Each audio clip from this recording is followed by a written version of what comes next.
So I would like to be able to share some pictures with you, but I'm not able to do so. So I'm hoping that the host will be able to do this. 지금 사진 공유를 하고 싶은데 혹시 호스트 분께서 좀 도와주실 수 있을까요? 줌 호스트 분. Okay, I think I can do it now.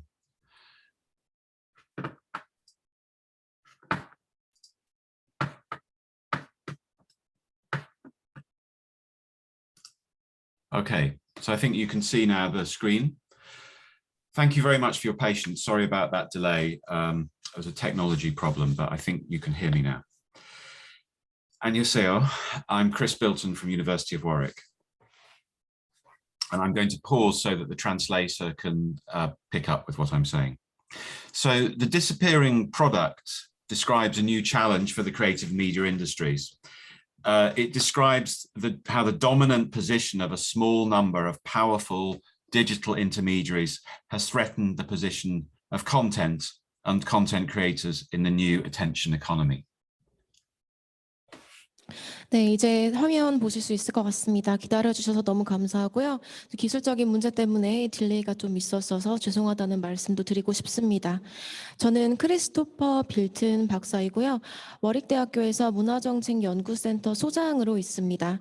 오늘 저의 기조연설 주제는 사라지는 제품 문화정책의 새로운 도전 과제입니다. 그래서 저는 오늘 소수의 강력한 디지털 기업들이 콘텐츠와 그리고 콘텐츠 생산자들을 위협하는 상황에 대해서 말씀을 드리려고 합니다. The aim of this talk is to consider how we, as content creators and policymakers, can fight back and reclaim the importance of the content of the work that we or you make. 그래서 저희는 문화 생산자 그리고 콘텐츠 생산자로서 또한 정책 결정자로서 이러한 상황에 어떻게 대처하면 좋을지 이러한 문제에 대해서도 말씀을 드리고 싶습니다. Today's media and creative industries are dominated by what I describe as new intermediaries. In the West, these include the big four: Facebook, now Meta, Apple, Amazon, Google, or Alphabet. 네, 최근에 신세대 중개업자들이 탄생을 했습니다. 특히나 4개의 주요 기업들로는 구글, 애플, 페이스북, 아마존이 있습니다. Not coincidentally, these have also been grouped together with Netflix as a cluster of high-performing companies on the stock exchange using the acronym FANG.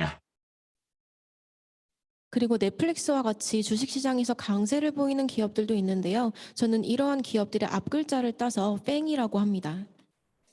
Not only are these businesses phenomenally rich, they are also extremely powerful, both in their influence over individual decisions and behavior and in their interactions with government policy, especially media policy and regulation. These businesses dominate the so-called attention economy or experience economy. 네, 이러한 기업들은 단순히 굉장히 성공한 기업일 뿐만이 아니라 강력한 힘을 가지고 있습니다. 그래서 개인의 결정이나 개인의 행동에도 큰 영향을 미치고 정부의 정책, 특히나 미디어 정책에도 큰 영향을 미칩니다. 뿐만 아니라 주목 경제라던가 또 경험 경제에도 막대한 영향력을 미치고 있습니다. So what is the experience economy? In 1934, the American philosopher John Dewey said that when we look at a painting, we go through a creative process to make sense of what it means. 그럼 경험 경제라는 게 무엇인지 말씀을 드리고자 하는데요. 미국의 철학자인 존 듀이는 1934년에 이와 같이 발언을 했습니다. 우리가 어떤 그림을 볼 때 이 창의성이 발휘가 되고 또 그 그림의 의미를 어떻게 파악하는지 이러한 프로세스가 머릿속에서 진행된다라고 했습니다. Dewey called this an aesthetic experience, and he said the viewer is going through a similar process to the artist who made the painting. So the product is part of the experience, but it's not the whole story. 그리고 듀이는 그 그림을 감상하는 사람도 그 그림을 만든 사람과 비슷한 경험을 하게 되기 때문에 제품의 일부분으로서는 그 사람의 경험이 아주 중요하다라고 했습니다. But what happens if we are not looking at the picture? What if, like these children in a European museum, we are looking at our phones instead? 그럼 그림 말고는 또 어떤 상황이 이러한 상황에 부합할 수 있을까요? 저희가 유럽에 있는 박물관에 있는 아이들을 한번 생각해 보도록 하겠습니다. 이 아이들은 그림을 보는 게 아니라 그 박물관에 가서 핸드폰을 보고 있죠. In the battle for attention, meanings are still being made and shared through the customer experience, but that experience no longer relates to the picture on the wall. It's about the viewer, the consumer. 그래서 저희가 주목 경제라고 할 때 단순히 고객 경험뿐만이 아니라 다시 말해서 뭐 그림에 대한 경험뿐만이 아니라 그 관객이라던가 그 대중의 생각이 또 중요해집니다. Consumption has replaced production as the place where meaning and value are created. The content, the picture on the wall, is left behind. It is disappearing. 그래서 우리가 의미라던가 가치를 떠올릴 때 단순히 이 벽에 걸려 있는 그림, 컨텐츠 그 자체가 아니라 다른 사용자의 경험이나 사용자의 생각, 고객의 생각 이런 것들도 아주 중요한 의미를 갖게 되는 겁니다. So here's what I plan to cover this afternoon. I'll begin with some definitions, and then I'll explain why big tech, the new intermediaries, have become so important in our sector. I'll finish up with some of the challenges for policymakers and for those of you attending this event as independent producers.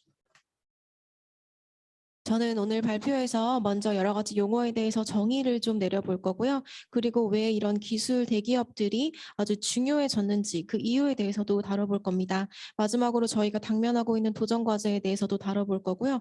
특히 정책 결정자들이나 여기 계신 문화 제작자들에게 어떠한 도전 과제가 있는지 살펴보려고 합니다. So first, let's consider what is distinctive about the creative and media industries. Defining what we mean by the creative or cultural industries is notoriously difficult. 그래서 먼저 창조 미디어 산업의 특징 먼저 살펴보도록 하겠습니다. 이러한 산업들은 어떠한 차별점을 가지고 있을까요? The UK definition, for example, is quite problematic because it overstates the importance of individuals, of originality, and of commercial value. 죄송합니다. 영국에서 이런 창조 산업을 정의하는 데 있어서 저는 좀 문제가 있다는 생각이 들어요. 왜냐하면 개인의 창의성이라던가 아니면 상업적인 측면에만 너무 치중을 해서 정의를 내리고 있기 때문입니다. It also ignores the extent to which individual creativity and individual pieces of content are embedded in collective processes and values. 또한 이런 개인의 창의성과 또 개인의 컨텐츠들이 집단적인 가치나 집단적인 프로세스에 미치는 영향을 좀 무시하는 것도 있습니다. I think a better way to identify the creative industries is that they deal in meanings, values, and ideas rather than products and services. And crucially, the value of a cultural product depends on an act of interpretation. 그래서 저는 이러한 산업에 대해서 더 좋은 정의를 내리기 위해서는 저희가 그 상품이나 서비스 자체에 치중을 하는 것이 아니라 의미나 가치 그리고 아이디어에 좀 더 치중을 하는 게 좋을 것 같다는 생각이 듭니다. These are symbolic goods, and their value depends on the mind's eye of the consumer.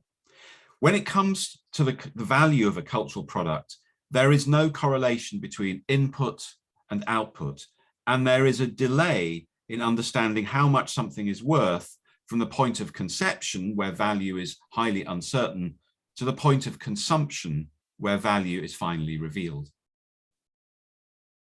그래서 이런 상징적인 의미를 저희가 생각해 봤을 때 문화적인 상품에서는 사실 인풋과 아웃풋이 직접적인 연관관계를 가지고 있다는 생각은 안 들고요. 그리고 상징적인 상품이라는 말 자체는 소비자나 그리고 이 작품을 보는 사람들의 주관적인 해석이 담겨 있다는 말입니다. 그래서 어떨 때는 어떤 상품이 있을 때 그 상품이 가지고 있는 가치가 나중에서야 이해가 되는 경우도 있고 또 그 상품에 대한 가치가 소비자들에 따라서 다르게 해석되는 경우도 있습니다. This raises lots of problems for the creative industries. Notably, an uneven distribution of risk and reward along the value chain, with a small number of cultural distributors taking most of the rewards and a large number of cultural producers taking most of the risk. 그렇기 때문에 이 문화 산업에 여러 가지 어려움이 생길 수가 있는데요. 아무래도 문화적인 상품을 개발하는 단계에서는 너무 위험이 크고 또 수익도 적은 반면에 막상 어떤 제품이 생산이 되고 그걸 유통하는 과정에서 소수의 유통업체들이 대부분의 수익을 다 가져가는 구조이기 때문입니다. The first years of this century witnessed a power shift at the center of the creative and media industry's value chain, triggered by digital technology. First of all, new technologies disintermediated the traditional gatekeepers. 저희는 이런 가치 사슬에서 디지털 기술의 발전으로 인해서 여러 가지 변화가 나타난 것을 목도하게 되었는데요. 먼저 중개자들의 탈피라는 현상이 이루어졌습니다. Record stores were the first to go, then publishers, record labels, broadcasters found themselves bypassed by new channels of communication. Digital streams of information ran straight from producer to consumer. Information was free. 예전에는 소수의 레코드사, 출판사 이런 대규모 기업들이 중개업체를 했다면 이제 정보가 자유롭게 제공이 되면서 이들의 역할이 축소되기 시작했습니다. The next stage was re-intermediation, because it turned out that consumers couldn't cope with this tidal wave of information flooding their devices. 그래서 여기 페이지에서 보시면 새 재중개라는 현상이 이루어지게 되었는데요. 정보의 홍수가 일어나다 보니까 이제 소비자들이 다른 방식으로 제품을 중개받게 되었습니다. New intermediaries sprang up to meet new needs. Content aggregators, filters, interfaces, search engines, file sharing services, social media networks, new devices, new forms of hardware and software. 그렇게 되면서 새로운 중개자들이 탄생을 하게 되었어요. 예를 들어 소프트웨어, 하드웨어 제공자들 혹은 SNS, 원스톱숍이라던가 여러 가지 네트워크들 그리고 또 ISP라던가 이런 새로운 중개업자들이 생겨나기 시작했습니다. Consumers sought out not only content, but context, new forms of community, new activities, liking and sharing. 그러다 보니까 소비자들에게 더 이상 중요한 것은 컨텐츠가 아니라 컨텍스트, 다시 말해서 문맥이 중요해졌는데요. 그렇기 때문에 활동이라던가 선호도, 공유하는 것들, 이런 것들에 다 변화가 일어나게 되었습니다. The disappearing product describes this shift in the cultural sector away from products to experiences, from what we watch, hear and read to where, how and with whom we consume it. 그래서 오늘의 주제인 사라지는 제품이 등장을 하게 되었어요. 이 사라지는 제품이라고 하는 것은 제품에서 경험으로 이렇게 포커스가 넘어갔다라는 것을 설명을 하고 있고요. 그래서 예전에는 우리가 무엇을 소비하냐가 중요했다면 이제는 어떻게 소비하느냐 그리고 어디서 누구와 소비하느냐가 중요해졌다는 겁니다. As the creative industries have moved from content to context, from production to consumption, the question of who owns, manages, and monetizes that consumer experience becomes critical. And the businesses who do this, of course, are big tech, what I referred to earlier as the new intermediaries. 이렇게 컨텐츠에서 문맥으로 그리고 상품에서 소비로 이렇게 포커스가 변화하게 되면서 사실 경험이 굉장히 중요해졌고요. 그리고 이러한 소비자들의 경험을 누가 어떻게 효율적으로 성공적으로 관리를 하는가, 어떻게 잘 대처하는가가 성공의 열쇠가 되었습니다. 그리고 바로 이러한 것들을 잘 해낸 기업들이 아까 제가 언급을 드렸던 대규모 IT 기업들이 되겠죠. The new intermediaries were not like the old gatekeepers. First of all, they were not invested in content creation. It didn't matter to them what you were consuming so long as you were staying online.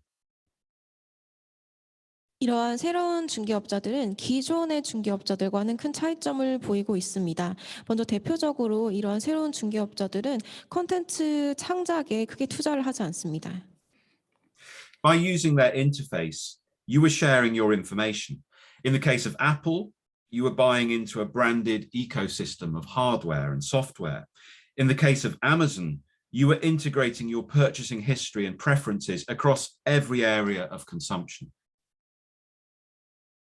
예를 들어서 애플 같은 경우에는 그 브랜드 생태계, 하드웨어, 소프트웨어 같은 것을 이제 다루게 되는 것이고, 아마존 같은 경우에는 소비자들의 선호도라던가 이것과 관련된 정보들을 다루게 됩니다.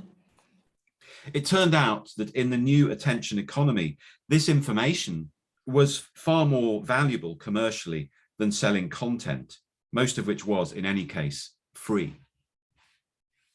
이러한 주목 경제에서는 사실 컨텐츠보다 이러한 정보들이 정말 중요해졌고요. 또 무엇보다도 이러한 정보들은 무료로 제공이 됩니다. So the new intermediaries were, to begin with, content agnostic. Not only were they not invested in content, they actively undermined copyright by turning a blind eye to illegal content.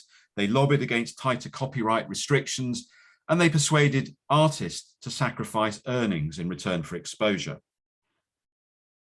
그리고 이러한 새로운 중개업자들은 아까 말씀드렸던 것처럼 컨텐츠 자체에는 크게 투자를 하지 않고 또 결과적으로 저작권에 대해서도 좀 무시하는 경향을 보이고 있습니다. 또 예술 창작자들이 수입이 아주 적은 상태인데도 불구하고 이러한 상황도 무시하는 경향이 있습니다. They piggybacked, that's a confusing word, let me change that. They took content from traditional publishers and broadcasters whilst taking away their advertising revenues. 예전에 방송국 같은 경우에는 컨텐츠와 광고 수입이 좀 큰 영향을 미쳤기 때문에 이런 부분에도 많은 관심을 보였었습니다. The attention economy is based on relationships with and between consumers, share of attention, and accumulation of consumer data. These assets are achieved not by selling content, but by facilitating interaction. 하지만 주목 경제에서는 소비자들의 관계가 굉장히 중요해졌고 또 소비자들의 데이터를 얻는 것 그리고 축적하는 것 이런 데이터적인 부분들이 아주 중요해졌습니다. The goal is lifetime value of the customer, not sale of the product. 그렇기 때문에 제품보다는 소비자들의 경험이라던가 소비자들에 대한 정보가 중요해졌습니다. Success is measured by average revenue per user, not by the value of intellectual property assets.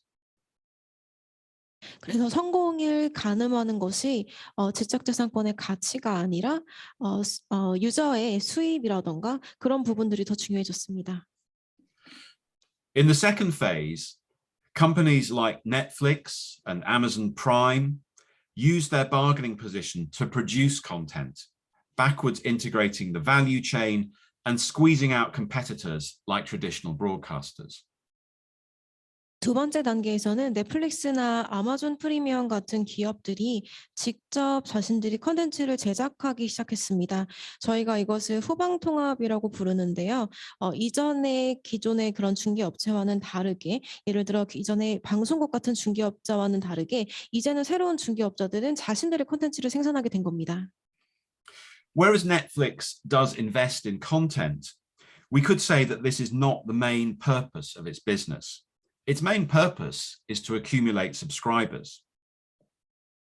사실 넷플릭스의 주요 목적은 컨텐츠를 생산하는 것이 아니라 구독자를 끌어모으는 것입니다. Unlike YouTube or Facebook, viewers do pay for content, but in aggregate, not for specific shows. The all-you-can-eat service implies that there is no cost for the shows, you are just paying for the connection.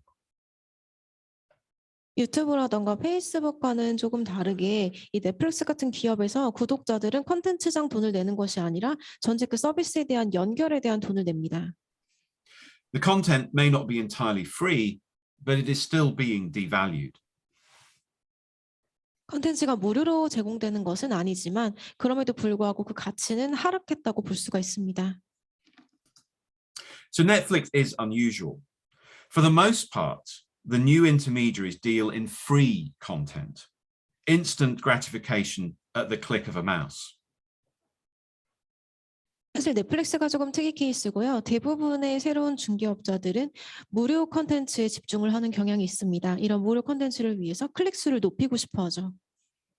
As Chris Anderson points out, it is very difficult to compete with free. And free, of course, is never really free. Somebody is paying for something.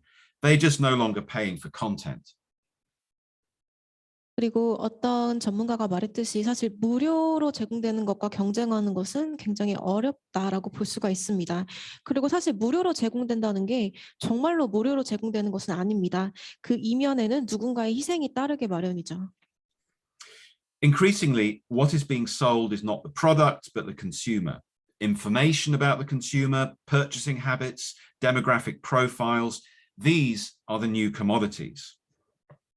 그렇기 때문에 더 이상 그 소비자에 대한 제품이 중요한 게 아니라 소비자에 대한 정보, 소비자들의 성향이라던가 이러한 것들이 더욱더 중요해지고 있는 상황입니다.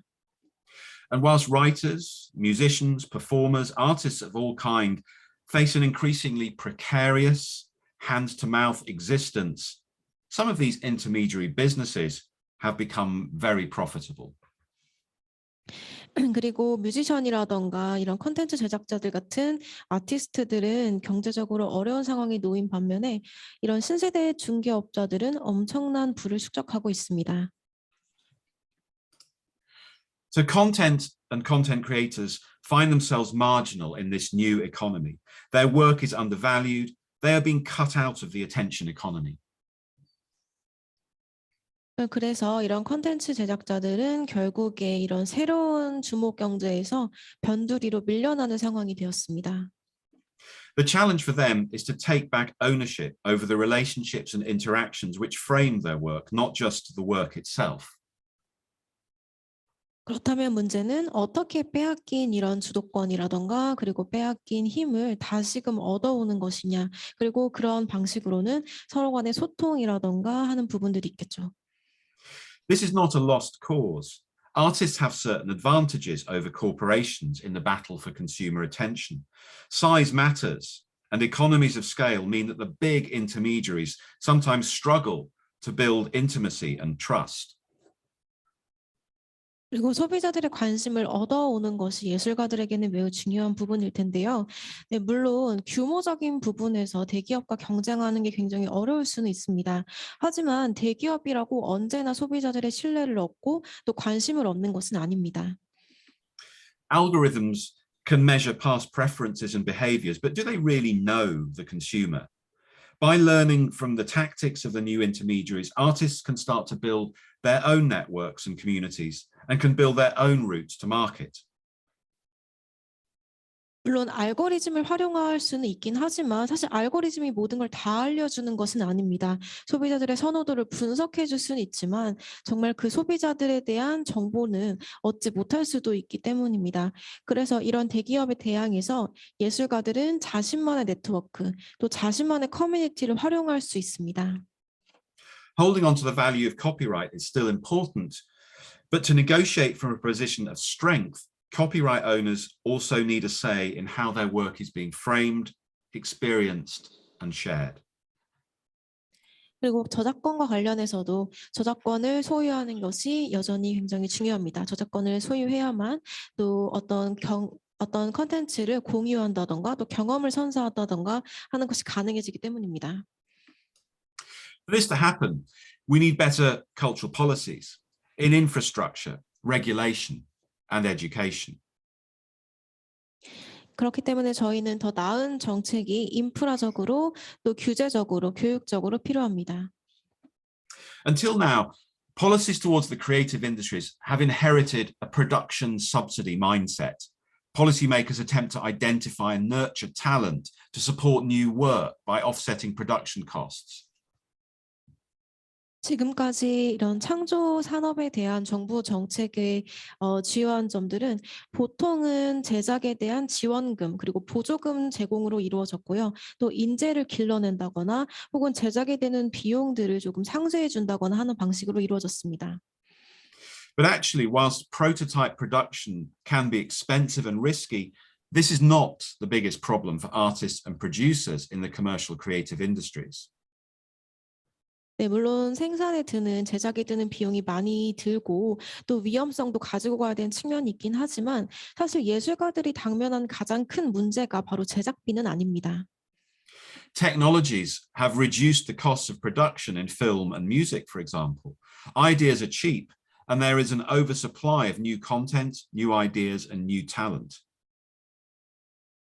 그리고 기술의 발전 덕분에 예를 들어 영화라던가 음악이라던가 하는 이런 콘텐츠들을 제작하는 데 드는 비용은 크게 줄었습니다. The much bigger challenge is getting that work to market and securing the attention of the audience. 사실 더 큰 문제는 어떻게 이 콘텐츠를 시장에 가지고 가는가, 그리고 시장에서 또 관객들의 주목을 이끌어낼 수 있는가 하는 부분입니다.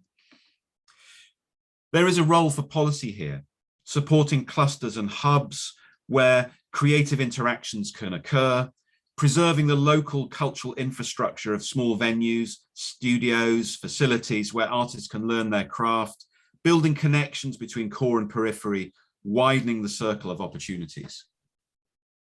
그렇기 때문에 저희는 정책을 통해서 현지에 있는 소규모 제작자들과 전체 대중문화의 대중시장 이런 그 둘을 연결해주는 정책이 필요하고 또 이런 네트워크 빌딩이라던가 커넥션 이런 부분에서 지원을 해주는 것이 필요합니다. This is the ecosystem that one of your earlier speakers was talking about. The other intervention is opening up routes to market along the value chain. 네, 그래서 이런 부분들이 창조적인 생태계라고 할 수가 있겠습니다. 또 하나로는 가치 사슬에 대한 문제를 들 수 있습니다. National broadcasters can provide an important platform for filmmakers, an important alternative to streaming services. But also governments can help to broker connections between producers and distributors by providing tax incentives and legislation to ensure distribution, publishing and broadcasting platforms provide fair terms of trade. 물론 플랫폼을 통해서 컨텐츠를 유통하는 것도 중요하지만 사실 이런 과정에서 정부가 예술가들을 지원해 줄 수 있는 방안으로는 제작사와 유통사를 잘 연결해 주는 것, 그리고 세제 혜택을 준다거나 규제적인 혜택을 준다거나 하는 식으로 이들이 잘 컨텐츠를 유통할 수 있도록 도와주는 것입니다. The other important area for regulation, the other important policy area is regulation. First, ensuring that intellectual property law is upheld in the first place by cracking down on piracy and on the tacit use of pirated material online by the new intermediaries. 그리고 또 하나 정책적으로 중요한 부분이 있다면 법적인 부분을 들 수 있는데요. 특히나 지적재산권을 법으로 잘 보호를 해줘야 합니다. 그러기 위해서는 특히나 인터넷에 떠돌아다니는 해적판 콘텐츠들에 대해서 꼭 단속을 해야 하고 또 아까 말씀드린 신세대 중개업자들이 지적재산권을 무시하는 일이 없도록 보호를 해주어야 합니다. For example, UK broadcasters have to allow independent producers to own the rights to their work beyond the original broadcast when it is sold in secondary markets or online.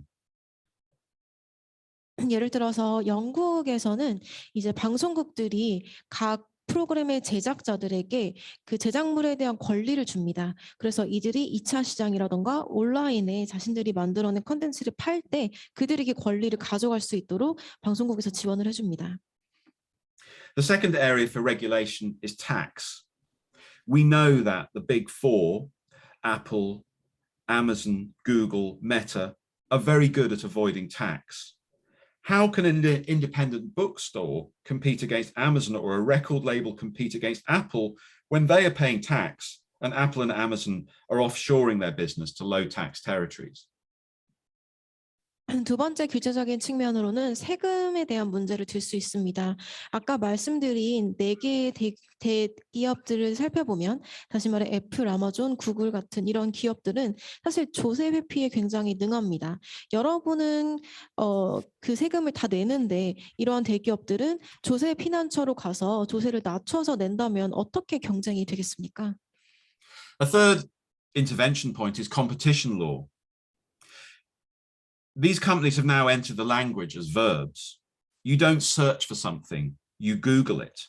And since Facebook acquired both companies, when you Instagram your lunch or WhatsApp your friends, you're actually Facebooking them. 그리고 세 번째로는 경쟁법을 들 수가 있는데요. 사실 요즘 많은 사람들이 구글을 애용하는 편이고 또 인스타라던가 페이스북 같은 곳에서 자신들이 얻고 싶은 정보를 얻습니다. Governments need to take these competitive threats seriously. And yet they maintain the fiction that these are not publishers, these are platforms. They are not liable for any of the content they share, nor are they prepared to pay for it. 그렇기 때문에 이제 경쟁이 원활하게 이루어지고 또 모든 이들이 공정한 경쟁을 할 수 있도록 정부에서 어느 정도 규제적인 개입을 해주어야 합니다. 그리고 이런 경쟁을 보장하기 위해서 이런 기업들이 플랫폼 기업으로서의 자신의 역할에 충실할 수 있도록 보장해 주어야 합니다. What about privacy and data protection? When Apple allowed iPhone users to opt out of Facebook's data tracking, Facebook claimed it cost them $10 billion in lost revenues. 그 다음에는 이제 프라이버시와 데이터 보호적인 측면이 있습니다. 사실 이 페이스북 같은 경우에는 이 프라이버시 문제로 엄청난 손실을 입었습니다. If governments can extend these protections, the business model of social media platforms would be seriously challenged. 만약에 제가 말씀드린 이러한 사항에 대해서 정부가 보호를 더 높이고 이런 기업들에 대한 규제를 강화한다면 이런 기업들은 아무래도 위협을 느끼고 또 조금 더 이런 문제들에 대해서 진지하게 생각을 할 수밖에 없습니다. The final area for policy intervention is education. We need to educate our artists and cultural producers so that they understand that content is no longer enough. 마지막으로는 교육이 필요할 텐데요. 저희는 예술가들과 또 콘텐츠 제작자들에게 더 이상은 콘텐츠만으로 승부하기 어렵다라는 사실을 꼭 교육시켜야 합니다. Artists need to take an interest in how their work is being used and recognize that marketing is not just something done after the fact by a third party, it is integral to the business of culture. Connecting with audiences, framing the user's experience and perception of value are not just business concerns, they are creative activities too. 그리고 예술가들은 어떻게 자신들의 제품이 소비가 되는가에도 꼭 생각을 해봐야 되고요. 또 마케팅이 단순히 제3자가 자신들을 위해서 해주는 것이 아니라 이러한 콘텐츠 제작과 콘텐츠 창작에 있어서 아주 필수적인 요소라는 것을 반드시 염두에 두어야 합니다. 그리고 관객과의 연결, 관객과의 소통이 결국에는 비즈니스가 아니라 창작의 일부라는 사실을 받아들여야 합니다. Some of the most interesting models for marketing in the creative industries come not from intermediaries, but from artists. 그래서 가장 흥미로운 비즈니스 모델은 새로운 중개업자가 아니라 예술가들로부터 옵니다. We've seen this in the ways musicians connect with audiences and in the way that visual artists have started using blockchain to create new revenue streams. There are plenty of examples of artists building relationships with fans through websites, through interactive experiences, just by talking to them. And surely we would prefer to talk to an artist than with an algorithm. 사실 여러 뮤지션들이 관객과의 소통을 아주 잘 했고요. 또 블록체인 역시도 새로운 수입원이 되기도 했습니다. 팬들과의 소통, 단순히 대화만 나누는 것만으로도 이런 연결을 끈끈하게 예술가와 관객 사이의 연결을 끈끈하게 해줄 수가 있습니다. I want to finish by talking not about policy, but about what we can do for ourselves as creative entrepreneurs. 마지막으로 저희는 창작적인 기업가로서 판매적인 부분에서 어떻게 대응할 수 있을까라는 부분을 다뤄보고자 합니다. The new intermediaries have taught us that content is not enough. The consumption experience is part of the value. The new intermediaries built their business model on the product surround and on revenues and activities which are not directly related to the value of content, on advertising, consumer data, broadband subscriptions, hardware and web services. 그리고 새로운 중개업자들이 저희에게 알려준 교훈이라고 함은 더 이상 컨텐츠만으로 승부할 수 없다라는 점일 텐데요. 그렇기 때문에 저희는 컨텐츠 자체보다는 이제 제품이 가지고 있는 주변 가치에 대해서도 관심을 가져야 합니다. 예를 들어 광고라던가 소비자 데이터, 하드웨어 이런 부분들에도 관심을 가져야 하는 겁니다. But we can also build our business models on the extended product based on a richer understanding of how consumer relationships add value to content. 그리고 저희는 확장적인 상품에 대해서도 새로운 비즈니스 모델을 구축해야 됩니다. 그래서 고객 관리라던가 고객 관계, 고객들이 제품에 대해서 느끼는 가치 이런 것들을 포괄적으로 이해를 해야 합니다. Content creators can't do this on their own. Netflix Originals was an example of backwards integration, taking the business of production away from independent suppliers and bringing it in-house. 그리고 이런 컨텐츠 제작자들은 이 과정을 스스로 해낼 수가 있습니다. 앞서 말씀드린 넷플릭스의 경우에는 후방 통합을 진행하는 기업이었는데요. 다시 말해서 제품에 필요한 그런 컨텐츠를 자신들이 인하우스로 자체적으로 생산해내는 후방 통합의 모델을 채택했습니다. Cultural producers need to forwards integrate, building partnerships with independent publishing and streaming services, and especially with their consumers. 반대로 이제 컨텐츠 제작자들은 전방 통합을 꾀할 수가 있을 텐데요. 개별적인 스트리밍 서비스 플랫폼이라던가 또 개별적인 뭐 소비자들 이런 분들과 파트너십을 맺을 수가 있을 겁니다. We know too that the old value chain has been transformed into something like a value network with partnerships and alliances and hybrid business models blurring the lines between producers, intermediaries, and users. 저희는 오래된 가치 사슬이 이제는 네트워크 중심으로 바뀌었다는 것을 잘 알고 있습니다. 파트너십이 무엇보다 중요해졌고요. 또 제작자와 중개업자, 소비자 간의 경계들이 다 허물어졌습니다. Finding new partnerships and alliances will allow us to co-create value rather than leaving one part of the value chain to dominate the rest.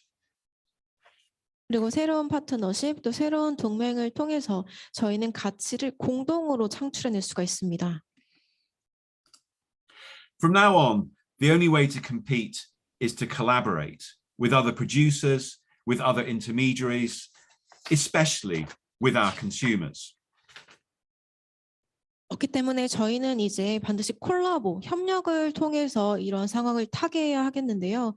다른 제작자들이나 또 다른 중개업자, 무엇보다도 소비자와의 파트너십, 소비자와의 콜라보가 아주 중요합니다.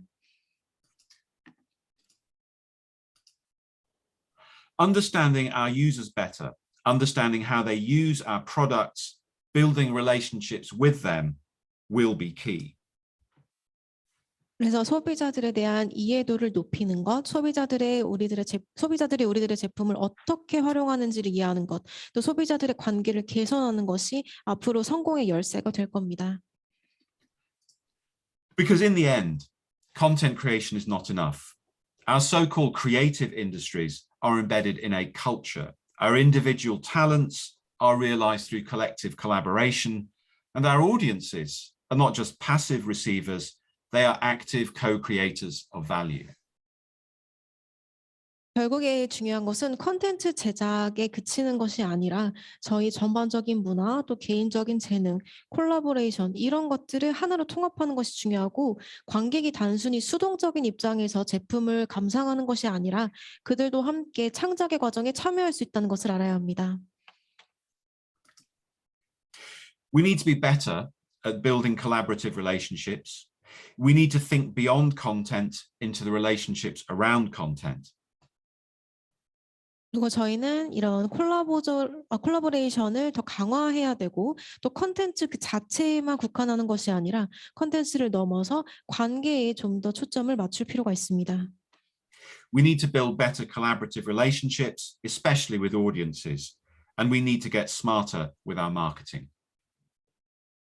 그래서 저희는 이런 협력 관계를 강화하고 특히나 관객과의 협력 관계를 강화해야 합니다. 또한 마케팅적인 부분에서 좀 더 스마트해질 필요가 있습니다. So while a disappearing product might be a threat for content creators, there are also opportunities to reclaim the relationship with audiences and reposition artists, not as the exploited workers at one end of the value chain, but as co-creators of meaning and value with consumers. 그래서 물론 지금의 상황이 콘텐츠 제작자들에게는 위협일 수도 있지만 또 동시에 기회일 수 있습니다. 그리고 이런 콘텐츠 제작자들이 잃어버린 지위와 영향력을 다시 한번 되찾아올 중요한 기회가 될 수 있습니다. 단순히 가치 사슬의 한쪽 면에서 이렇게 있는 것이 아니라 관객들과 함께 어떤 제품의 가치와 또 의미를 함께 창조해낼 수 있는 중요한 기회가 될 수 있는 겁니다. And that's the end.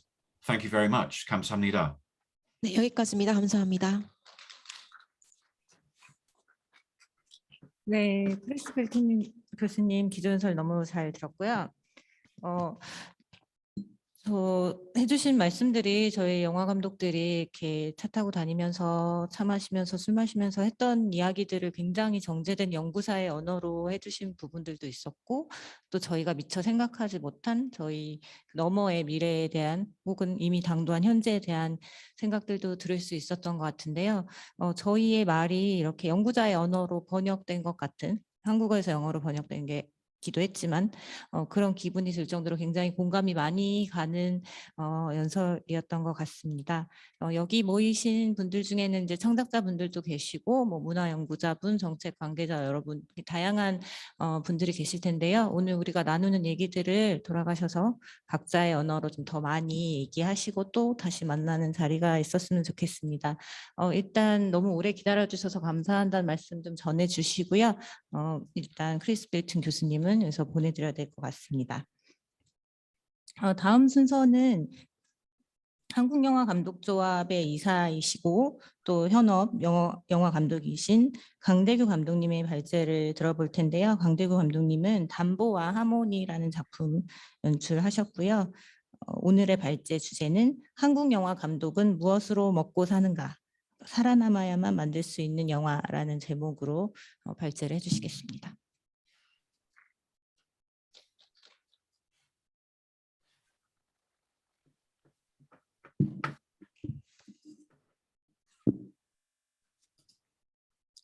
안녕하세요. 반갑습니다. 한국영화감독 소속 감독 강대규입니다.